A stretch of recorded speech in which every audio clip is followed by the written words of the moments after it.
Finalement, dès qu'on commence à comprendre qu'il n'y a plus de limites, parce que les seules limites, finalement, c'est celles qu'on s'impose à soi-même, et du moment qu'on se dit, bah en fait, non, ça j'ai envie de le faire, bah, on peut le faire.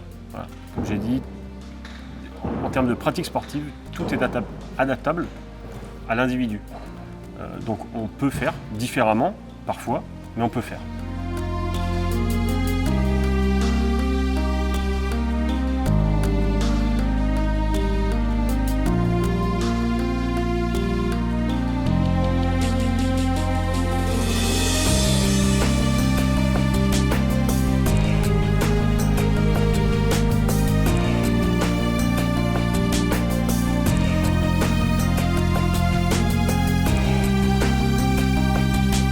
Alors le CNSD, le Centre national des sports de la défense, donc, se situe à Fontainebleau. C'est le regroupement de deux écoles, l'école interarmée des sports et l'école militaire d'équitation. Les blessés militaires porteurs de handicap, il y en a plusieurs types. Hein. Il y a deux grandes familles, hein. C'est les blessés physiques, mais il y a aussi pour beaucoup et de plus en plus les blessés psychiques. Et donc au CNSD, on propose tout un parcours de reconstruction par le sport, hein, qui commence par les rencontres militaires blessures et sport, qui ont lieu une fois par an, où là c'est le point d'entrée du parcours de reconstruction par le sport. Ensuite, les blessés peuvent découvrir l'équitation adaptée. Hein, c'est une activité particulière où ce n'est pas de l'équitation telle qu'on pourrait l'entendre, pas de l'équitation sportive, mais à travers le cheval et le non-jugement de l'animal, les blessés vont se découvrir qu'ils sont capables.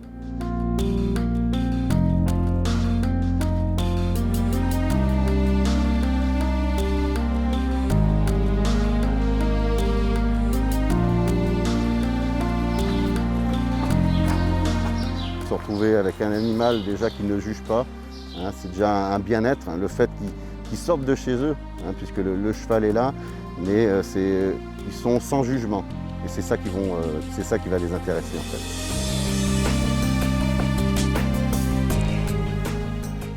Alors, cette compétition des Invictus Games, hein, c'est une compétition ouverte exclusivement aux blessés. Il y a 20 pays, c'est 500 blessés.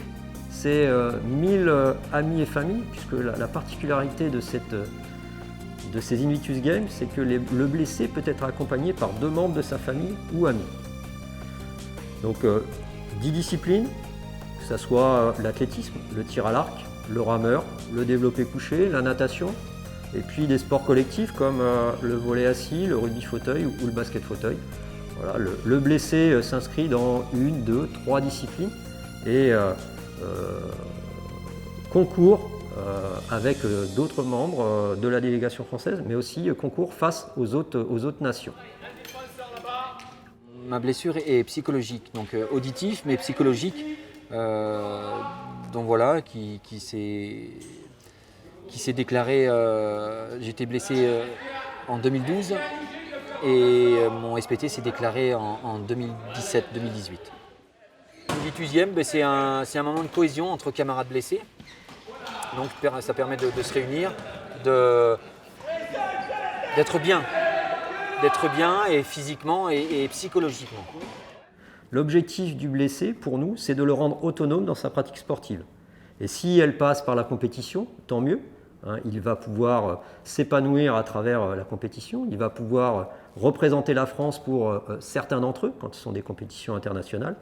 Et puis pour quelques-uns, on a quelques exemples dans nos armées, on a des militaires qui représenteront la France lors des Jeux paralympiques.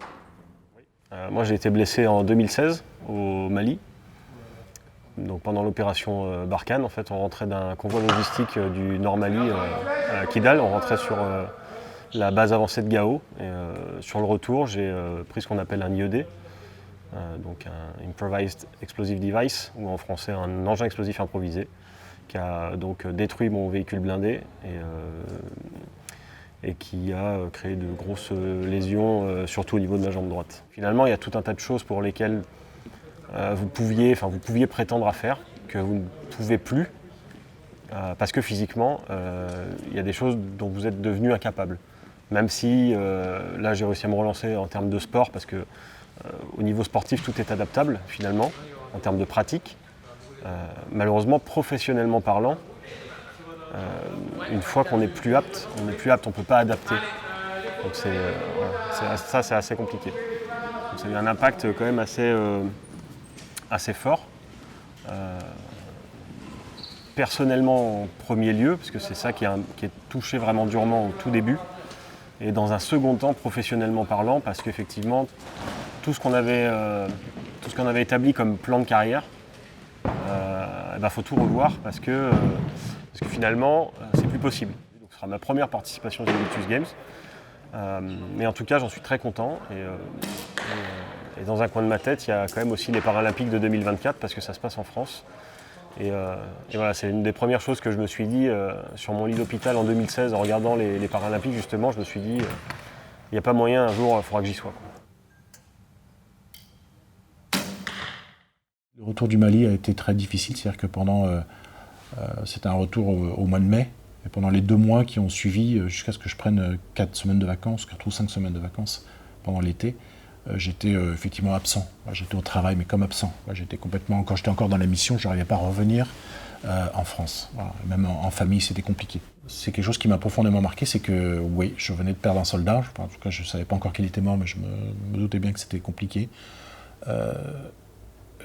Et malgré ça, on repart au combat. Et en fait, on le fait finalement comme nos anciens l'ont fait pendant les guerres précédentes. Et c'était bien plus tragique pendant la Deuxième Guerre mondiale ou les guerres de décolonisation. Et pourtant, ils continuaient le combat. Moi, c'est un handicap qui est psychique. Donc, je suis victime du syndrome du stress post-traumatique. Le 9 juin 2012, en Afghanistan, j'ai 4 camarades à moi qui ont trouvé la mort lors d'un attentat, d'un suicide bombeur, donc une bombe humaine. Suite à ça, on est rentré en France. Puis quelques mois après, je suis reparti au Mali. Et c'est là que j'ai compris qu'il y avait un problème en fait. Et c'était des crises d'angoisse, c'était des crises de pleurs, de larmes, des cauchemars, je dormais plus la nuit. Et les reviviscences. Les reviviscences, l'odeur des flashbacks en permanence. Et puis une colère sous forme de violence en fait. Dans les symptômes, j'ai eu des phobies d'impulsion en fait, et ça a été vraiment le plus terrorisant dans tout ce que j'ai eu. Et ça, pour le traiter, j'ai fait une thérapie lambda, comme pourrait faire n'importe quelle personne. Donc, pour ma part, j'ai été polycriblé et j'ai pris 17 éclats dans mon corps. Et j'ai, lors de ces éclats, perdu l'usage de mon oreille gauche. Donc, étant chef de section et commandant ma section qui avait été lourdement affectée, j'ai continué la mission. Et le lendemain, étant pas mal affaibli du fait de mes blessures, en rentrant dans un poste de combat, une grenade m'a explosé au visage. Et là, donc, j'ai été rapatrié sur Paris et j'ai fait un petit séjour de 8 mois à l'hôpital de Percy. Donc moi, ça a vraiment été le sport. Ça a été le sport, ça a été la course à pied, ça a été le vélo. Tous les sports individuels, en fait, pas collectifs, pour pas faire mal aux autres, mais pour me faire vraiment mal à moi. L'actualité fait qu'on se raccroche toujours à ce que nous, on a vécu. Là, il y a 2 soldats, un homme et une femme, qui sont décédés il y a 2 jours au Mali. Donc ça nous touche aussi et ça fait revenir à chaque fois les souvenirs de notre propre expérience. Donc la guérison, je pense qu'elle n'est jamais totale, mais effectivement, elle est stable avec des hauts et des bas. Oui, le sport, mais comme pour quelqu'un de bien portant, le sport fait du bien à la tête, il fait du bien au corps, il fait du bien à la tête, ça permet de retrouver de la confiance, de se fixer des objectifs quantifiables, atteignables, que l'on peut dépasser et puis progresser. Ça redonne de la confiance. Donc indubitablement pour les blessés qui sont capables de reprendre le sport, il y a, même quand on a perdu un membre, on peut reprendre des activités. Il y a plein d'occasions effectivement de tenter une reconstruction par le sport. Le sport est très important. Il y a plein de sports pour des personnes handicapées. La preuve en est, mes camarades blessés, amputés, font du sport de haut niveau. Donc il y a une possibilité, n'hésitez pas à contacter des clubs handisport et éclatez-vous, ça va faire du bien psychologiquement. Et ça effacera votre handicap. Encore une fois, les seules barrières, elles sont dans votre tête. C'est très simple à dire, c'est beaucoup plus difficile à faire. C'est un très long chemin pour atteindre la résilience. J'ai réussi, d'autres ont réussi aussi. Et ces personnes que j'ai rencontrées ont été pour moi des moteurs et des exemples qui m'ont poussé en fait vers l'avant pour que moi-même je me mette en situation de me dire là si je n'y arrive pas c'est parce que moi j'ai décidé de ne pas y arriver finalement. Donc du moment qu'on décide de réussir, c'est possible. Moi j'ai vraiment parsemé mon chemin finalement de petits objectifs qui m'emmenaient vers des objectifs à moyen terme et qui après m'emmèneront vers des objectifs à long terme. Donc comme je disais, là au mois de juin avec un collègue on va réaliser l'ascension du Mont Blanc justement pour les blessés, pour délivrer ce message d'espoir et leur dire que oui, la résilience est possible et que si on a envie, on peut y arriver.